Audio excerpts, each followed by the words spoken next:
What attracted me to King most was the great athletic and academic history. What I love about King most is the teachers and students that create a great family atmosphere. The reason I chose to attend King is because I knew I would receive a good education, and also I would further my career as being a football player. The thing that drew me to King was the diversity and the history of great academics. My favorite thing about King is the community and the caring teachers. And I chose King because of its awesome combination of great athletics and great academics. The things I love most at King are the teachers, the sports events, and the welcoming community feel. The reason I came to King was because of the amazing athletic and academic programs that they offer here. The things I love most about King are the wonderful teachers and the amount of amazing new people that you get to meet. I chose King because I knew I'd be in the best hands both academically and athletically.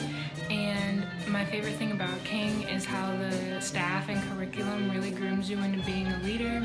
I went to Fernald Montessori School, and the reason why I personally chose King is because as soon as I stepped into my open house, I instantly felt welcome, that I was going to have a great 4 years of fun and hard work. My favorite things about King is definitely the culture that we have. We have a lot of pride and a lot of spirit. We're proud of our school, and obviously everyone preaches it, but diversity, we've got diversity through race, ethnicity, and all kinds of socioeconomic. You get to meet so many new people that you may not have met if you went to another school.